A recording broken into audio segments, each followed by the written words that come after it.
चीजों में ज्यादा जाएगा और आपको लेकर जाने की कोशिश करेगा। जो चीजें आसान है, अच्छी हो सकती नहीं, सही हो सकती नहीं, मन कहाँ जाता है? सही चीजों पे नो, मन कहाँ जाएगा? आसान चीजों पे, आसान चीजों पे मन वहां जाएगा जहां काम ज्यादा ना करना पड़े। अपलाइन को ब्रेक करने से सबसे मजे की बात क्या है मालूम? अपलाइन को अगर आप ब्रेक करते हैं कि अपलाइन की वजह से मैं कामयाब नहीं हो पाया, या अपलाइन ने मेरी पूरे प्रयास मदद नहीं की, या अपलाइन को ब्रेक करते कि सब मीटिंग अच्छे लोग नहीं है, मीटिंग में आते नहीं है, बात सुनते नहीं है, सबसे बड़ा फायदा क्या है मालूम है? सबसे बड़ा फायदा कोई बता सकता है? सबसे बड़ा फायदा क्या? हमें काम नहीं करना पड़ता, हमें मेहनत नहीं करनी पड़ती। हमने किसी को जिम्मेदार बना दिया कि साहब मेरी जिंदगी की नाकामयाबी के लिए जिम्मेदार ये है, हम बच गए। तो हमसे तो हम तो कुछ है नहीं जिम्मेदार, हमने कुछ किया नहीं, हम तो करना ही चाहते थे। अपलाइन की गलती है, हम तो करना ही चाहते थे, डाउनलाइन की गलती है। ये करके आप लोगों की झूठी सहानुभूति कुछ टाइम के लिए ले सकते हैं, लेकिन परमानेंट सक्सेस कभी नहीं ले पाएंगे। परमानेंट सक्सेस के लिए रिस्पॉन्सिबिलिटी लेनी पड़ती है। मेरी जिंदगी मेरी जिम्मेदारी, मेरी कामयाबी मेरी जिम्मेदारी, मेरी नाकामयाबी मेरी जिम्मेदारी, मेरी असफलता मेरी जिम्मेदारी, मेरी हार मेरी जिम्मेदारी। जिसको लगता है मेरी जिम्मेदारी, वो सीधे पर हाथ रख के बोलेगा मेरी जिम्मेदारी, मेरी असफलता मेरी जिम्मेदारी, मेरी वर्तमान स्थिति मेरी जिम्मेदारी, मेरा भविष्य। और जो नहीं बोल रहे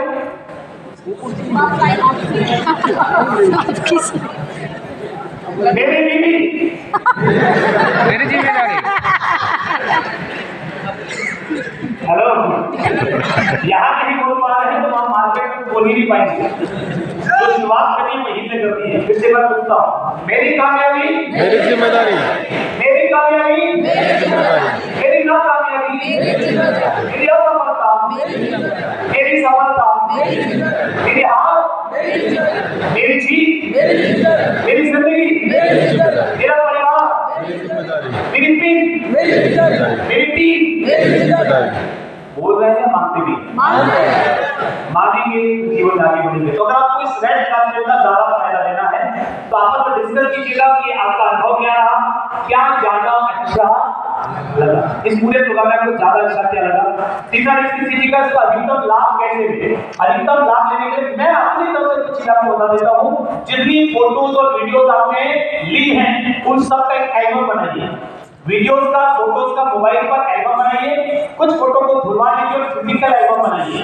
पर आज के बाद जब भी आप कहीं होम मीटिंग के लिए जाएं, प्रोग्राम पे जाएं, आप ये जरूर दिखाइएगा कि सर मैं 3 चैनल का हिस्सा हूं जहां पर ऐसे प्रोग्राम होते हैं, जहां पर इस तरीके से विजेताओं का सम्मान किया जाता है, जहां पर इस तरीके का माहौल होता है।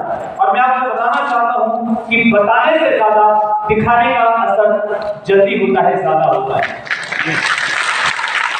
आप इस फोटो का जितना यूज करेंगे, जितना इसको सर्कुलेट करेंगे, जितना इसको मार्केट में लोगों के सामने प्रस्तुत करेंगे, अगले रेड कार्पेट पर आपकी संख्या उतनी ज्यादा बढ़ जाएगी। किसी भी प्रोग्राम की तैयारी 2 दिन में, 4 दिन में या 2 महीने में नहीं होती।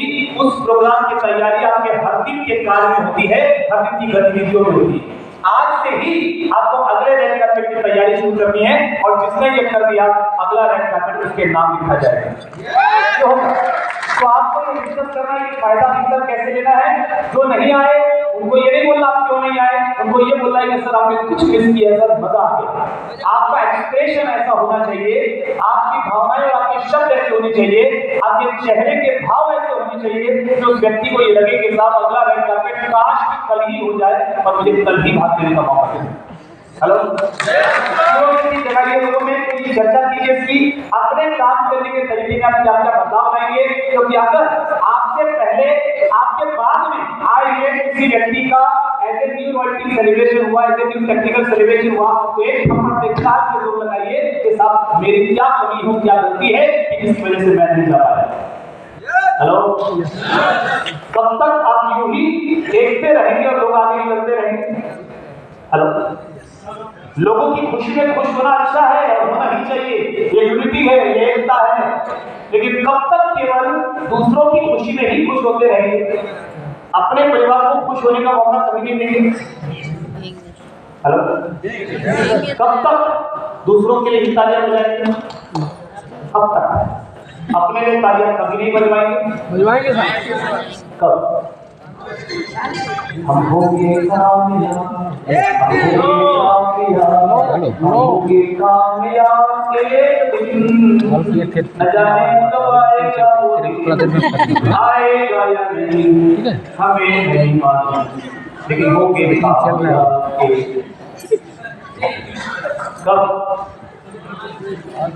जिन तौर तरीकों से आप जीवन जी रहे हैं, जिन विचारधाराओं के साथ आप अपनी जिंदगी को जी रहे हैं, अगर वो विचारधाराएं आपको सपोर्ट कर रही हैं, अगर वो तौर तरीके आपको ग्रोथ मोड पर लेकर जा रहे हैं, तो बहुत अच्छा, उसको जारी रखिए। और अगर आपको लगता है कि ग्रोथ नहीं आ रही, तो बदलाव की जरूरत है, परिवर्तन की जरूरत है, परिवर्तन की जरूरत है। अपनी सोच, अपने विचारों, अपने काम करने के तरीके। तो क्या बदलाव आएगा? यहाँ से जाने से पहले कम से कम ऐसे 5 चीजें लिख कर जाइएगा कि क्या क्या बदलेंगे, क्या क्या बदलेंगे, अपना रूटीन में क्या बदलेंगे, रोज की अपनी सोच में क्या बदलेंगे, कौन सी नेगेटिव सोच है जो आपकी एनर्जी को चूस रही है। हमें से बहुत सारे लोगों के मन में ऐसी बहुत सारी सोच है, ऐसे बहुत सारे ख्याल है, ऐसे बहुत सारे विचार हैं जो हमारी काबिलियत को चूस रहे हैं, दीमक की तरफ खा रहे हैं। बहुत काबिल है, बहुत योग्य है व्यक्ति, लेकिन उसके मन में कीड़ा चल रहा है। क्या चल रहा है? क्या कौन सा कीड़ा चल रहा है कि साहब मेरे अप्लाई को मेरे काम का पैसा जा रहा है, वो तो अपना काम नहीं करना। अब ये इतना भयंकर वाला कीड़ा है कि जिसके शरीर के अंदर घुस गया, उसकी हर एक नस को खोखला करके पूरी तरह खत्म करके बाहर निकलता है। हेलो, और मजे की बात है, अधिकतर लोग जो आज में सफल नहीं हो पाते, उनमें यही वाला कीड़ा पाया जाता है।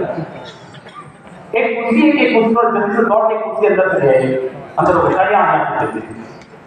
मैं आपको एक छोटा सा डेमो दिखाता हूँ।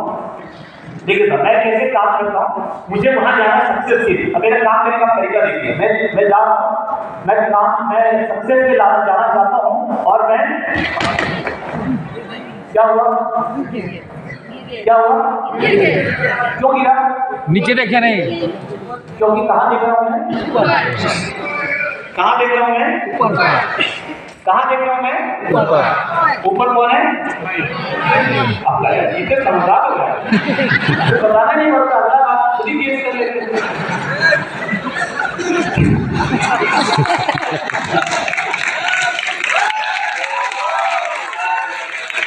मैं परम पिता परमात्मा का शुक्रगुजार हूँ, मैं रेडी हूँ उनका, सदैव आभारी रहूंगा कि उन्होंने मुझे बहुत सारी काबिलियत भले ही ना दी हो, एक से धुरंधर, मुझसे ज्यादा स्मार्ट लोग मेरी टीम में हैं, मुझसे ज्यादा काबिल लोग मेरी टीम में हैं, बहुत सी काबिलियत ना दी हो, लेकिन एक कीड़ा नहीं दिया, ये वायरस नहीं दिया। मैंने जिंदगी में कभी भी ये एक पल के लिए नहीं सोचा कि साथ मेरे अपने को क्या मिल रहा है और वो अपना काम नहीं कर रहे तो मैं क्यों करूं, और वो करेंगे तभी काम होगा।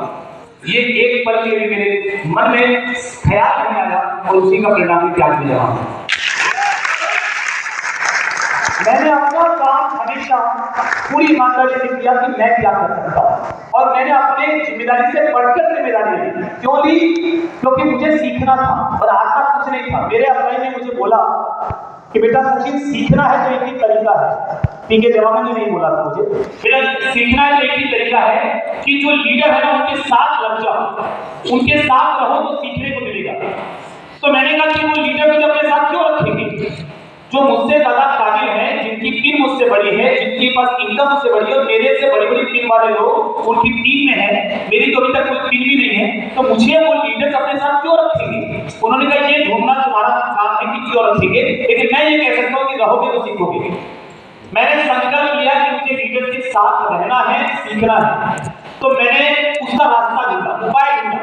उनका बैग उठा के चलना शुरू किया, उनको स्टेशन पर रिसीव करने के लिए गया, उनको होटल में रुकवाया, उनके खाने पीने का इंतजाम किया, खाने पीने की व्यवस्था की, उनके ट्रेन का टिकट कटाया, उनके साथ ट्रेन में बैठकर अगले स्टेशन तक गया, वहां पर अपना पूरा सामान उठाया, उनकी व्यवस्था देखी, उनकी सारी सुविधाओं का ध्यान रखा, सिर्फ इस कारण से कि मुझे मालूम था और कोई काबिलियत हो या ना हो, लेकिन एक इस काबिलियत की वजह से कि मेरे साथ रहने से उनको कोई तकलीफ नहीं हो रही है या उनको किसी प्रकार की परेशानी का सामना नहीं करना पड़ रहा है, तो ये जरूर चाहेंगे कि सचिन हमारे टीम में जरूर रहे। और इस एक वजह से सभी लीडर ने मुझे अपने साथ रखा, और जब उनके साथ में रहा तो धीरे धीरे सीख गया।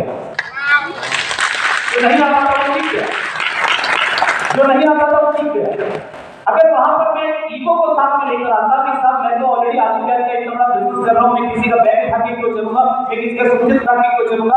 मुझसे कम उम्र के कोई व्यक्ति अगर यहाँ पर मेरे सामने आते हैं तो अपनी कुर्सी छोड़कर क्यों खड़ा हो जाऊंगा, सिर्फ इस कारण से क्यों मेरे अप्लाई है, अगर वो इतनी मेहनत नहीं कर रहे मेरे लिए तो क्यों मैं उनको सम्मान दूंगा, क्यों मैं उनको रिगार्ड दूंगा, क्यों मैं उनको रिस्पेक्ट दूंगा। अगर इस प्रकार का एक भी कमजोर ख्याल मेरे मन में होता तो ये एक अकेला किला मुझे बर्बाद कर देता। तो सौभाग्यशाली हूँ कि परमात्मा ने मुझे इस वायरस से बचा लिया और आप सभी को इस वायरस से बचाने की कोशिश मैं यहाँ पर कर रहा हूँ।